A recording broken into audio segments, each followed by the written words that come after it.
Did you ever have a big vision of what you were hoping to accomplish? You're like, yes, this is what I want to do in my life.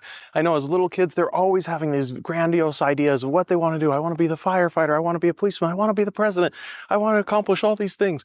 And then as adults, we kind of let it get beat out of us. And we're like, oh man, I just hope I can make it through the day today. And I hope that I can just somehow survive, or I hope I can get off work early. And then we go from the grandiose down to these minuscule little goals that we're hoping to accomplish.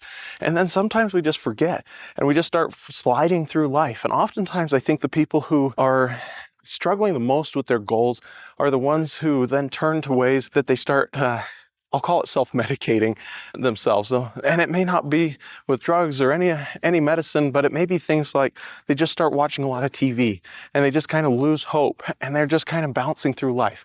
And I know that at one point, I kind of have flowed through that myself. And early on, when I was in college, I had a goal to have a successful business where I needed no employees. I didn't want to hire anyone. I didn't want to work with anyone. I just wanted it to be my business.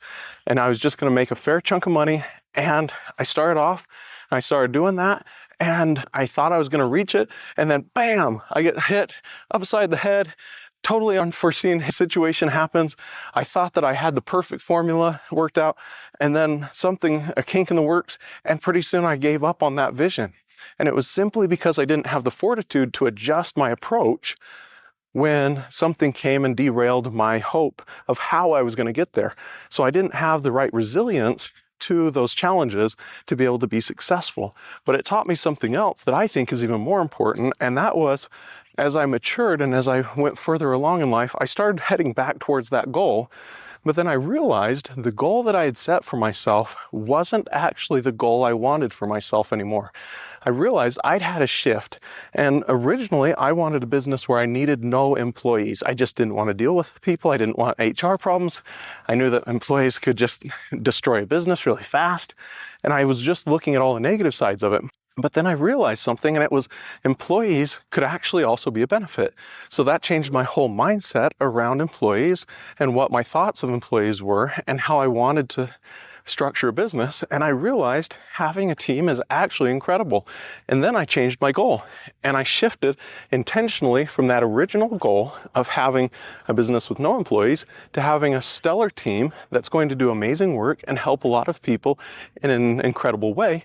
And I was able to accomplish that goal, one, because I kept focus on it. So even though I kept getting derailed, I had an employee who came to me after a month and he said, hey, I've been lying to you all month. I haven't done any of the work I said I was doing. I haven't done anything for you. I literally just played video games. They came to me and told me that. That's a terrible employee. That was the exact thing I was trying to avoid when I wanted a business with no employees. And I ended up bringing my worst fear in and had to deal with it. But I dealt with it and I learned new skills and I became a different person. And I realized how to hire people that wouldn't do that. And that experience taught me a lot of those skills that I needed to be able to hire better, to train better, to have a better team, to work more intelligently with people. And it's given me the skills to then accomplish the goals that I do want. One of the big things I wanted to talk about in relationship to goals is oftentimes we get distracted. And when we get distracted, we start thinking about other things rather than keeping that goal front center in our mind. So one of the biggest tricks is we'll oftentimes have a goal and we don't have all the details worked out. We have kind of this idea or this hope of where we want to be. And we'll have it usually only takes a couple sentences of talking about, oh, well, I hope this happens and I hope I can do this. And that's about it. And that's great. If that's all the more your goal is, write those two things down and think about it every single day. Put it on your mirror. Put it in your car, put it on the background of your phone, put it everywhere you can so that that goal is constantly being brought up to the forefront of your mind.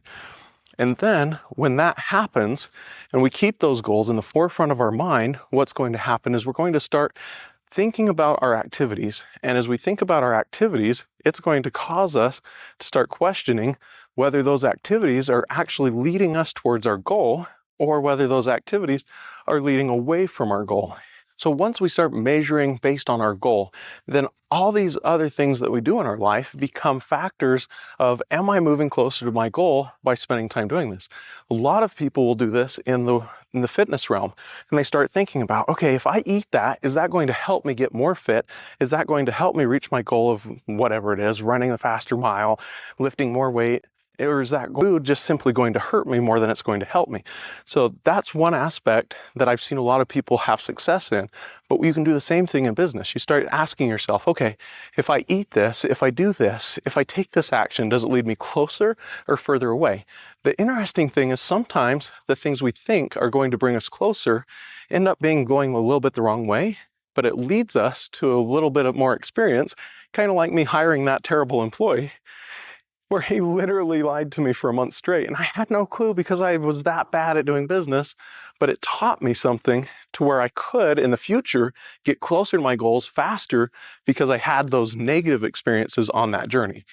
So I guess in hopes of having a goal, or if you have a goal and you're hoping to accomplish something, don't be afraid of the bumps along the way, because those bumps along the way will oftentimes make it so that we can accomplish more faster and better and more successfully than if we didn't have those challenges as we're going through life.